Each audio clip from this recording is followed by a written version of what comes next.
अस्सलाम वालेकुम। आज की इस वीडियो में हम एक और प्रोजेक्ट के प्रोटोटाइप के बारे में देखेंगे जिसका नेम है image enhancement restoration system for restoring old और डैमेज्ड फोटोग्राफ्स। इस प्रोजेक्ट में टीचर ने सबसे पहले हमें कहा था कि आपने एसआरएस को मॉडिफाई करना है और डिज़ाइन डॉक्यूमेंट को मॉडिफाई करना है। अब क्योंकि हमने 2-3 लोगों के प्रोजेक्ट बनाए हैं तो उनमें से एक का उन्होंने कहा था कि मुझे एसआरएस भी मॉडिफाई करके दें। मॉडिफिकेशन इसलिए उन्होंने कही थी क्योंकि हमने डेटा सेट के अंदर जो इमेजेस थी वो थोड़ी उनको दी थी। तो न्यू इमेजेस जो पड़ी हैं वो हमारे इस गूगल ड्राइव लिंक के ऊपर पड़ी हैं। टीचर अगर आपसे पूछें कि आपका डेटा सेट कहाँ पे है तो आपने यहाँ पे जाना है गूगल ड्राइव लिंक पे, इसको कॉपी करना है और अपने ब्राउज़र के अंदर पेस्ट करना है इसको।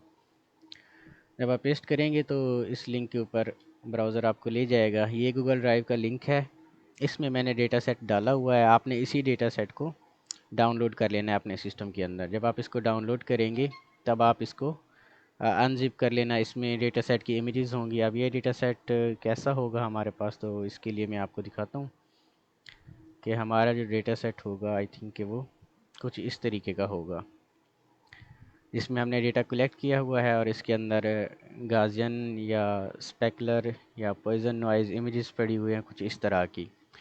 इन्हीं इमेजेस को हमने क्या करना था, फिर प्रोटोटाइप का टीचर ने कहा था कि आपने कोई कोड लिखना है। जो हमने कोड लिखा हुआ है, मैंने आपको ये ज़िप फाइल दी होगी, इसमें आपको यही दो चीज़ें मिलेंगी। एक तो एसआरएस होगा और डिज़ाइन डॉक्यूमेंट, एक प्रोटोटाइप का फ़ोल्डर पड़ा होगा। आपने उसको फिर क्लिक करना है। इसके अंदर ये इमेजेस पड़ी होंगी आप, और आपके पास ये एक dnoise.py की एक फ़ाइल पड़ी होगी। हमने इसको पाइथन के अंदर बनाया हुआ है। आपके सिस्टम में कुछ चीज़ें पहले से इंस्टॉल होनी चाहिए। वो कौन सी चीज़ें हैं आपको बताता हूँ मैं। आपने सबसे पहले जाना है, आपने पाइथन को डाउनलोड करना है। आपके पास विंडो 10 होना लाजमी है। आप पाइथन की वेबसाइट पे जाएंगे, यहाँ पे डाउनलोड पाइथन करेंगे और जो इसका लेटेस्ट वर्जन है या फिर 3.12 ही होगा, आपने यहाँ पे क्लिक करके इसको डाउनलोड कर लेना है। ठीक है, ये आपके पास इस तरीके से डाउनलोड हो जाएगी। जब आपके पास ये डाउनलोड हो तब आपने इसको डबल क्लिक करके इंस्टॉल कर लेना है। मेरे सिस्टम में पहले से इंस्टॉल है पड़ी है। तो आपके पास इस तरह का पहले इंटरफेस आएगा। फिर आपने यहाँ पे ऐड पाइथन टू पाथ, ये लाजमी यहाँ पे क्लिक करना है। पहले आपके पास क्लिकेबल नहीं होगा ये, यानी क्लिक नहीं होगा। आपने इसको क्लिक करना है, बाद में फिर यहाँ पे इंस्टॉल नाउ पे क्लिक करेंगे, फिर नेक्स्ट नेक्स्ट करके ये खुद ब खुद इंस्टॉल हो जाएगा। ठीक है, अब आपने इसकी इंस्टॉलेशन को चेक कैसे करना है, आपने यहाँ पे सर्च बार पे जाना है और यहाँ पे पावर शेल, यहाँ पे आपने देखना है। पावर शेल के अंदर जब जाएंगे तब यहाँ पे आपके पास आपका सिस्टम का नेम आ जाएगा, जो भी होगा। यहाँ पे आपने लिखना है पाइथन। जब आप पाइथन लिखेंगे तो इस तरीके से जो आपके सिस्टम के अंदर पाइथन अगर सही तरीके से इंस्टॉल होगी तो आपको ये चीज़ आ जाएगी कि पाइथन का कौन सा वर्जन आपके पास है पड़ा। ठीक है, फिर आपने इसको कट कर देना है। अब आपके पास जो कोड है, इस कोड के साथ आपने इनहेरिट करना है। दूसरी चीज़ जो आपने डाउनलोड करनी है वो है विजुअल स्टूडियो कोड। ये चीज़ आपके पास डाउनलोड होनी चाहिए। यहाँ से आपने इसको भी डाउनलोड कर लेना है, इसको इंस्टॉल कर लेना है। ठीक है, जब आप इसको इंस्टॉल करेंगे फिर इसको रन करेंगे, ये विंडोज़ के लिए यहाँ से डाउनलोड करेंगे। इसको आप रन करेंगे, रन करने के बाद फिर आ जाना है आपने। सबसे पहले ये आपको कहेगा, क्योंकि कुछ इस तरह से ये एम्प्टी होगा, फिर आपने यहाँ पे फाइल पे क्लिक करना है, फिर ओपन फोल्डर पे क्लिक करना है।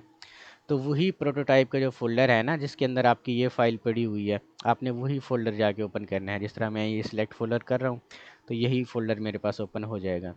आपके पास ये dnoise.py की एक फ़ाइल होगी। ठीक है, अब आपके पास क्योंकि सब चीज़ नहीं होगी तो आपको कुछ चीज़ें डाउनलोड भी करनी पड़ेगी। सबसे पहली चीज़ जो आपने डाउनलोड करनी पड़ेगी वो ये होगी। इस कोड में से आपको यहाँ पे ये एरर देगा, यहाँ पे भी ये एरर देगा। इसके नीचे वो येलो लाइन शो होगी कि आपके पास ये इंस्टॉल नहीं है। आपने दोबारा जाना है पावर शेल के अंदर। पावर शेल में आने के बाद आपने यहाँ पे एक स्पेसिफिक वर्जन इंस्टॉल करना है ओपन सीवी का। ठीक है ना, उसके लिए आपके पास जो कमांड है वो इस तरह से होगी। आपने लिखना है pip install open CV minus python minus headless double equal to 4.5.2.52। ठीक है ना, यहाँ पे आके आपने पेस्ट करना है, फिर एंटर पे क्लिक करेंगे तो आपके पास ये जो ओपन सीवी पाइथन है, मेरे पास क्योंकि पहले से डाउनलोड है इसलिए मुझे ये वो कर रहा है, लेकिन आपके पास ये कुछ तकरीबन 34-35 MB का एक टूल डाउनलोड हो जाएगा ओपन सीवी का। ठीक है, जब आप ये डाउनलोड कर लेंगे तब आपके पास ये ओपन सीवी का जो एरर है यहाँ से नीचे जो ब्लू लाइन थी, येलो लाइन थी, वो ख़त्म हो जाएगी। फिर आपने यहाँ से एक और चीज़ इंस्टॉल करनी है। यहाँ पे आपने लिखना है पिप इंस्टॉल मैट प्लॉट लिब। आपके पास अगर विंडो 10 इंस्टॉल होगी तभी आपके पास ये मैट प्लॉट लिब इंस्टॉल होगा, अदरवाइज़ ये इंस्टॉल नहीं होगा। ठीक है जी, यहाँ पे आपने एंटर करना है। ये भी मेरे पास पहले से इंस्टॉल है, इसलिए ये रिक्वायरमेंट ऑलरेडी सेटिस्फाइड का ऑप्शन दे रहा है। आपके पास ये भी डाउनलोड होना स्टार्ट हो जाएगा। जब ये सक्सेसफुली का यहाँ पे मैसेज आ जाए, फिर यहाँ पे आपके पास कुछ इस तरह से शो हो जाए, इसका मतलब है कि आपके पास ये डाउनलोड हो गया। फिर आपने इसको ख़त्म कर देना है। यहाँ पे फिर आपने प्ले के बटन पे यहाँ पे क्लिक करना है। यहाँ से आपकी जो फाइल होगी वो रन हो जाएगी। ठीक है जी। जब आपकी फ़ाइल रन होगी तब आपके पास इसकी आउटपुट शो हो जाएगी, क्योंकि इमेजेस मैंने यहाँ पे डाली हुई है। और आपकी जो आउटपुट होगी वो कुछ इस तरह से होगी। ठीक है, अब टीचर आपसे कोड करवा भी सकते हैं, टीचर आपसे कोड को एक्सप्लेन भी करवा सकते हैं। तो मैं कोड आपको समझा देता हूँ कि किस तरह से हमारे पास कोड ये लिखा हुआ है। सबसे पहले हमने पाइथन की जो लाइब्रेरीज़ हैं या मॉड्यूल्स आप इनको कह सकते हैं, जैसे कि एक CV2 हमारे पास मॉड्यूल होता है। CV2 किस लिए यूज़ होता है, टीचर आपसे क्वेश्चन कर सकते हैं। CV2 जो हमारा होता है जी, ये इमेजेस के साथ खेलने के लिए यूज़ होता है, खेलने के लिए, उनको रीड करने के लिए, राइट एडिट करने के लिए यूज़ होता है। ठीक है। और मैटप्लॉटलिब हमारे पास क्यों यूज़ हो रहा है, जब हमने इसकी आउटपुट को देखा था तो ये एज ए ग्राफ की शक्ल में हमारे पास यहाँ पे इसके आउटपुट ने कंपेयर करवाया था दो इमेजेस को। ठीक है, ये एज ए ग्राफ की सूरत में, मैं अगर यहाँ पे कर्सर ले जाऊँ तो ये एक्स पोजीशन वाई पोजीशन ऊपर से आपको यहाँ पे नज़र आ रही है। तो ये हमने एक ग्राफ यहाँ पे यूज़ करवाया है। मैट प्लॉट लिब हमारा कहाँ पे यूज़ होता है, जब हमने ग्राफ्स वगैरह देने होते हैं। सबसे पहला कोड जो हमने लिखा हुआ है, यहाँ पे हमने नॉइजी इमेज का एक आप कह लें वेरिएबल बनाया हुआ है, जिसमें CV2 की मदद से हम, उसका एक फंक्शन होता है आई एम रीड फंक्शन की मदद से हम अपनी कोई भी इमेज यहाँ से रीड करवा सकते हैं। ठीक है, हमने इमेज का पाथ दिया हुआ है यहाँ पे। फिर बाद में यहाँ पे क्या करवाया है, इसी नॉइजी इमेज को हमने डिस्प्ले करवाया हुआ है प्लॉट की मदद से। ठीक है ना, यहाँ पे प्लॉट का हमने एक विंडो का साइज़ दिया हुआ है कि उसके अंदर जो एक्स एक्सेस हो वो भी 8 हो, वाई एक्सेस यानी उसकी है पैडिंग दी हुई है हमने, हाइट विड्थ आप क्या समझ सकते हैं इसको। ठीक है, फिर हमने नॉइजी इमेज को यहाँ पे डिस्प्ले करवाया हुआ है। इसके बाद हमने क्या करवाया हुआ है, नॉइज़ी इमेज के ऊपर हमने एक डी नॉइजेशन का फंक्शन लगाया हुआ है। एल्गोरिथम भी आप इसको कह सकते हैं, जिस तरह हमारे रिक्वायरमेंट थी। यहाँ पे आपने क्या करना था कि नॉइज़ एनालाइज करना था, बाद में कोई अप्रोप्रिएट आपने कोई फंक्शन या एल्गोरिथम टीचर ने हमें कहा था वो सिलेक्ट करना था डी नॉइजिंग के लिए। हमने यहाँ पे डी नॉइजिंग का एल्गोरिथम हमारे पास है। ये आप समझ लें कि नॉन स्केलेबल एल्गोरिथम है, CV2 का बिल्ट इन है। ठीक है, fast NL mean denoising algorithm. ठीक है, यहाँ पे मैंने एज ए कमेंट भी यहाँ पे नेम दिया हुआ है। ये एल्गोरिथम क्या करेगा, हमारी इमेज को जो हमने पहले से रीड करवाई होगी उसके ऊपर अप्लाई होगा। उसमें जितनी भी आपके पास नॉइजेज़ होंगी, नॉइजेज़ हमारे पास क्या हो सकती हैं, नॉइजेज़ मैं यहाँ से आपको बता देता हूँ। यहाँ से जैसे ये डॉट डॉट डॉट हमारे पास ये इमेजेस हमें कुछ अच्छी तरह से नज़र नहीं आ रही, इन इमेजेस को वो क्या करेगा, नॉइज़ वाली इमेज को वो फिर टर्न कर देगा डी नॉइजिंग इमेज में, यानी उसको ब्यूटीफाई करके आपको देगा। ठीक है, ये जो एल्गोरिदम है, अब ये कितनी किस्म की एल्गोरिदम है, 4 किस्म के हमारे पास ये एल्गोरिदम होते हैं। डी नॉइजिंग के ओपन सीवी के आप गूगल पे जाके इसको सर्च कर सकती हैं। बाद में हमने क्या करवाया हुआ है, बाद में बिल्कुल वैसा ही प्लॉट हमने यहाँ से जनरेट करवाया हुआ है, जिस तरह पहले हमने ओरिजिनल इमेज को यहाँ से शो करवाने के लिए प्लॉट बनाया था। यहाँ से भी हमने बिल्कुल वैसा ही डीनोइज्ड इमेज जो हमारी थी उसको हमने एक वेरिएबल के अंदर सेव करवाया, और वही इमेज हमारी क्या यहाँ पे डिस्प्ले हो रही है, बिल्कुल वैसे ही हाइट विड्थ की मदद से। ठीक है, इसमें plot dot tight underscore layout ये इसकी हाइट और विड्थ को फिर से सेट कर दिया ताकि दोनों इमेजेस हमारे पास सही तरीके से शो हों। प्लॉट डॉट शो की मदद से हम उसी प्लॉट को शो करवा रहे हैं। ठीक है ना, ये वाला प्लॉट हमारे पास आ गया। मैंने कोड थोड़ा इसलिए रखा है ताकि आप लोगों को इसमें समझने में भी आसानी हो और एक्सप्लेन करने में भी आसानी हो। बाकी टीचर अगर आपसे कहें कि अपने डेटा सेट से कोई और इमेज यहाँ पे लगाएं, तो आपने यहाँ पे जाना है और अपने डेटा सेट से कोई भी इमेज को यहाँ से डाउनलोड करना है। ठीक है, हमारे पास जो डेटा सेट था मैंने आपको पहले ही बता दिया था, जैसे कि ये पॉइजन नॉइज़ हमारे पास इमेज आ गई है, इसकी हम कोई भी ये वाली इमेज यहाँ से कॉपी कर लेते हैं। ठीक है, इसको फिर आपने बैक जाना है और जो आपका ये अपडेटेड और ये प्रोटोटाइप, और इसमें जाके आपने इसको क्या करना है, पहले तो इसको रीनेम करना है। ठीक है, यहाँ पे आप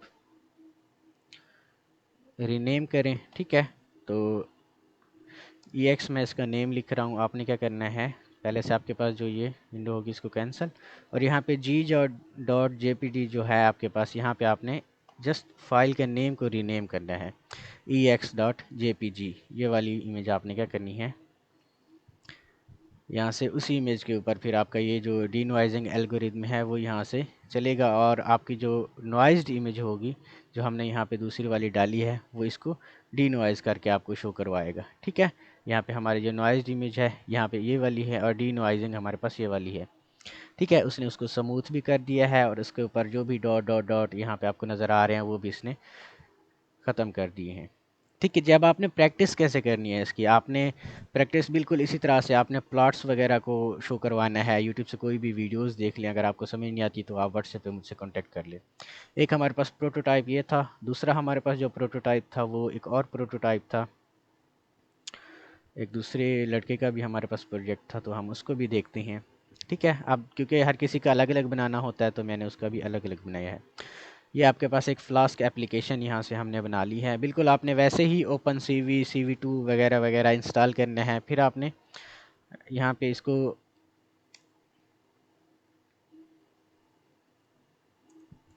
विजुअल स्टूडियो कोड के अंदर आपने इसको क्या कर लेना है, रन करवा लेना है अपने कोड को। ठीक है, जब आप इस कोड को रन करवाएंगे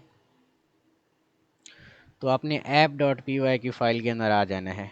जब आप app.py की फ़ाइल के अंदर आ जाएंगे तो आपके पास जो कोड होगा वो कुछ इस तरह से होगा। यहाँ पे हमने 2-3 चीज़ें इंपोर्ट करवाई हुई हैं, आपका मैंने एक वेबसाइट की सूरत में बनाया हुआ है। कोड भी मैं एक्सप्लेन करता हूँ, आपने क्योंकि पाइथन वगैरह पहले से इंस्टॉल कर ली होगी वीडियो को देख के। इसके बाद आपने एक और चीज़ इंस्टॉल करनी है, आपके पास एरर आ जाएगा जब आप इसको रन करेंगे ना। मेरे पास तो एरर नहीं आएगा क्योंकि सब कुछ मेरे पास पहले से यहाँ पे इंपोर्ट है पड़ा। आपके पास एक एरर आएगा कि फ्लास्क यहाँ पे आपका इंस्टॉल नहीं है, तो आपने टर्मिनल में जाना है बिल्कुल वैसे ही पावर शेल के अंदर।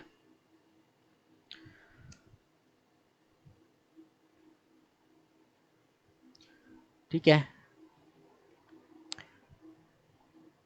और यहाँ पे जाके आपने लिखना है पिप इंस्टॉल फ्लास्क। जब आप ये लिखेंगे पिप इंस्टॉल फ्लास्क एंटर करेंगे तो आपके पास फ्लास्क डाउनलोड स्टार्ट हो जाएगी, डाउनलोडिंग फ्लास्क की। वो आपके पास सक्सेसफुली हो जाएगी। फिर आपने यहाँ पे रन करना है तो आपके पास कुछ इस तरह का लिंक जनरेट होगा। आपने इस तरह के लिंक को यहाँ से कॉपी करना है, Ctrl+C करके अपने ब्राउज़र के अंदर जाना है, और यहाँ पे जाके आपने क्या करना है, पेस्ट कर देना है इसको। जब आप पेस्ट करेंगे इसको तो कुछ इस तरह से आपका जो होम पेज है वो आ जाएगा।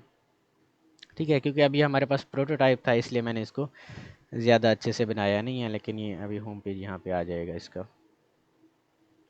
आपके पास इसमें जो इम्पोर्टेंट फाइल्स हैं वो इसमें एक तो app.py की फ़ाइल है, दूसरी आपकी index.py की फ़ाइल है, index.html को result.html की फ़ाइल है।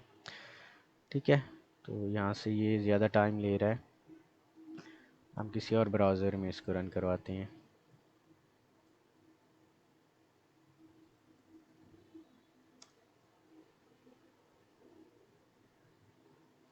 कुछ इस तरह से आपके पास इंटरफेस आ जाएगा। आपने यहाँ से चूज़ फाइल करना है। आप देखें दोनों जो बच्चों का है ना, दोनों बच्चों के प्रोजेक्ट्स का डेटा सेट अलग अलग है, तो इसमें जो आपने डेटा सेट लिया है वो आपका अपना डेटा सेट होगा। ठीक है, तो यहाँ से आपने अपने डेटा सेट को यहाँ से रीड करना है। आपने जाना है, आपके पास भी डेटा सेट क्योंकि पहले से ही मौजूद होगा, तो वहाँ से आपने कोई भी इमेज यहाँ पे डालनी है। यहाँ पे आपका डेटा सेट भी पड़ा है। ठीक है, कुछ इस तरह की इमेज को हम रीड करवाते हैं, यहाँ से अपलोड करते हैं। जब हम इसको अपलोड करते हैं ये भी है बिल्कुल काम इसका वैसे का वैसे ही होगा कि हमने नॉइज्ड इमेज को अपलोड करना है और ये उसको टर्न आउट करके देगा डी नॉइज इमेज में। ठीक है, तो आपने दोनों का अलग अलग डेटा सेट है तो अपने डेटा सेट के मुताबिक इमेजेस लेनी है। ये वाली इमेज हमारी नॉइज्ड इमेज थी, ये इसको डी नॉइज्ड इमेज में टर्न आउट करके हमें दे रहा है। अब app.py को मैं थोड़ा सा एक्सप्लेन कर लेता हूँ कोड को।